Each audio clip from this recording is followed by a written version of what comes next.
I'm Sampstra Games. This video is sponsored by Slytherin, and I'm gonna tell you all about what it's like to play as the Nomads or Tribes.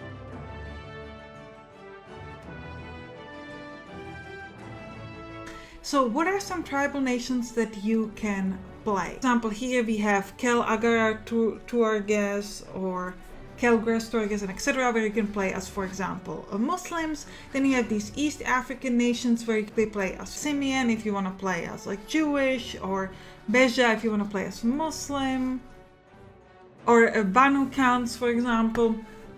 Then you have some like pagan nations. For example, here you can play as the Mot, or you can play as Lithuania, Livonia, or Latgalia. Or here you have a couple of options with like the Kipchak hordes or the Mordwins, which are a nomadic state. And these are all pagans, which is what we're going to cover a lot today. I do have a separate video for the African nations.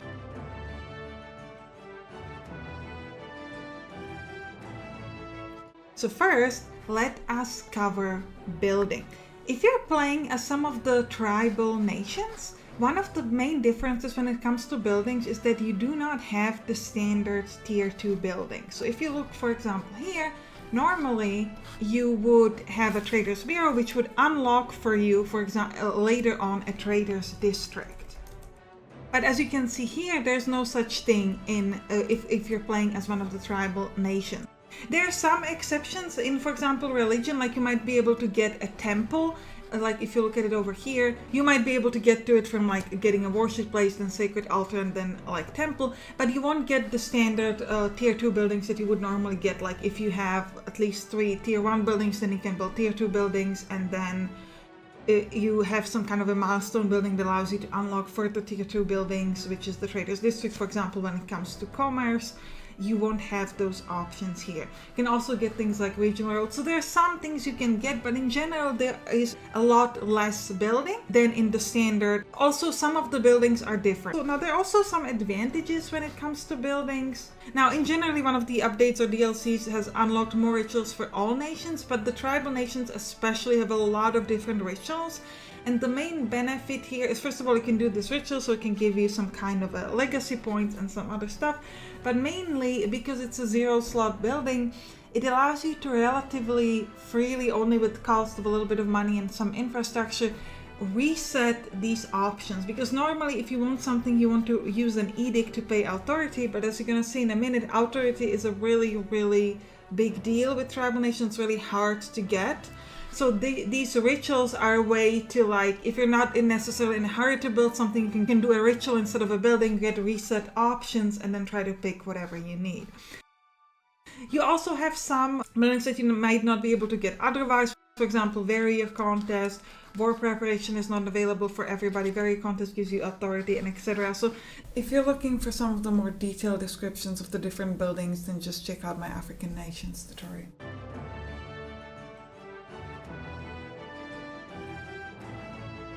Next up, let's talk about maximum domain size. So a pretty common thing when you're playing as some of the nomad or tribal nations is that they have a very low maximum domain size for authority gain. And this is a huge problem because you're going to be continuously losing a lot of authority. Now, the easiest way to increase the domain size is by simply placing a governor if you have a province and picking high administration. The problem with this is you can only double it. So you can see that now I've gone from maximum domain size 3 to 6, which is still terrible. And in order to get this go high, I need to get enough progress token to progress to the next round. So I'm not just progressing from stable to ascending. I actually need to progress to the next level, which is young chiefdom, which means I need 10 progress tokens, which is again very hard to get if you can't get authority to be in the top tier to get progress tokens. So this is a pretty big problem and one of the, I would say, main challenges when you're playing some of the Nomad and Tribes. How to solve this domain size? Well, you can either get enough authority that you can sort of counteract the negative that you get from the bad domain size, or you can try to not expand as much, and you'll definitely want to not expand as much. But you also just can't limit yourselves to 6 regions typically, because it would just be very hard to progress, especially if you have a lot of enemies around you, which you will commonly have depending on where you choose to play. Now, another thing with the domain sign, I would say, is you're going to have to be a lot more picky with regions. Now, for example, here you can see that there are a lot of regions that I just haven't taken over or no one has. Now, this is quite uncommon. I would say if I would play as a standard nation, I probably want to take most of these because I have the strength of my army to get it. So why am I not getting these? Well, couple reasons. One, obviously the domain size negative, but also some of these regions are just not that great. Like for example, this one, it gives you, okay, if you move this guy up here, maybe you get 0 food, but you're getting some infrastructure, not much else. So this is not a particularly great regions. And if you're constricted by your extremely limited domain size, you really want to pick regions that are good for you, that actually can give you some stuff, that have people that have a chance of growth. Maybe they have some good impediments that give you a chance to build like traders, or have enough people that you can take over a province and then you can kind of share the resources and actually make the regions useful. This is maybe less important if you're playing as Latunia, but if you're going to be playing, for example, down here, let me show you, as one of the East African nations in this area, for example, if you're going to be playing as Demesne or even some of these other ones, this is going to be especially important because some of these regions actually just have negative infrastructure and food and kind of everything negative. So unless you are able to get multiple to get a province, they're basically useless for you. And if you get a province, then you're going to be having a negative effect from domain size.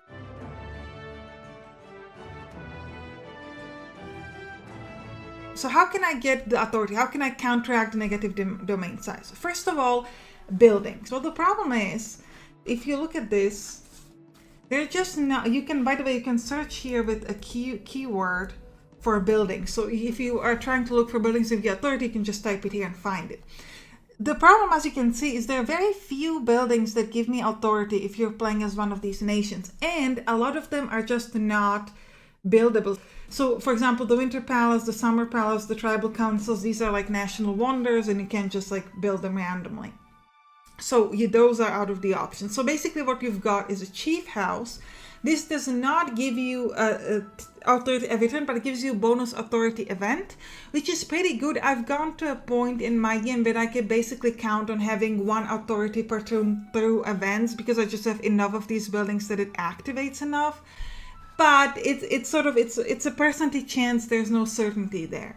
Now, Large Temple is one of those things that does give you authority increase every turn, so this is good. It's 0.1, but it takes a while to get there because you need to get from like the Worship Place, Sacred Altar Temple, and then to Large Temple. Rustic Fort is pretty good because it gives you authority increase. It also gives you a pretty strong defense, which we'll talk about a little bit later. And then finally, you have the Warrior Contest. And this one's actually a building that has a chance of being removed. So you basically build it and then disappears and kind of have to build it again. But it gives you a good chance of bonus authority events. This is what the authority list looks like if you're playing the non-tribal nation. Here, if I'm playing a Smallings, for example. So you can see this is a very big difference. There's just so many more options that you can just pick out of. Second way to get authority is through raids. So typically you're going to be able to do raids, and raids give you up to 2 authority. So this can be pretty handy. Next up we have claims.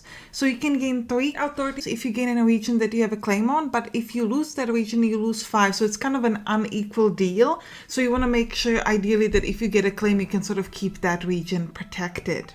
Now, the main way to get authority and to give yourselves a chance to get the progress tokens are these war campaigns. You need to wait till you have 4 war goals. Then you start a war campaign, and if you get all 4 goals within the war campaigns, remember you can lose them at the end of the war campaign. As long as you get them at some point in the middle, it's enough. If you want to know more about war campaigns, I have a tutorial for that. But that will give you 10 authority, which is a huge and really good benefit. Another thing to keep in mind with authority is descent in conquered lands, because this can be a pretty high minus, like minus 0.3, minus 0.5, etc. So you want to, especially if you are, for example, picking up the war goals to determine the regions that you're going to get, the 4 regions for the 10 authority, if possible, it's good if you pick regions with the same religion, because then you won't get the descent in conquered lands.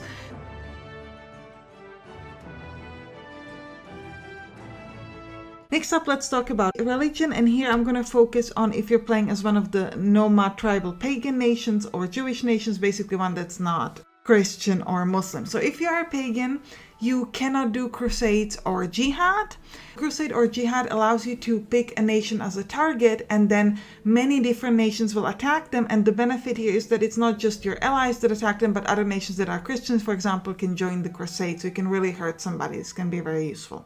You cannot do that if you are pagan. You also can be target of both crusades and jihad, which is different. For example, if you're Muslim, you will never be a target of a jihad, or Christian, you will never be a target of a crusade. But here, you can be a target of both, which means you'll commonly be attacked. Another problem is that if you are Christian, you can gain authority by being in the top nations of your religion, which you of course can't as a pagan, because there is no ranking with the pagans.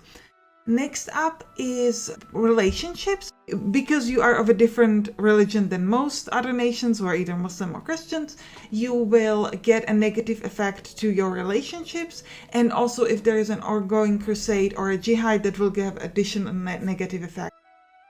Just at the end here, I want to say I really like the Nomad and Tribe nations because I feel like they're a lot more challenging. So if you've played a lot of the standard nations, you might be really good at that, and you might be thinking, okay, what is the next challenge I can think? Especially with the authority play, but also here if you choose to play as pagan with that sort of religion twist, and you have a very different building. Alright, I hope you enjoyed this video. Bye bye!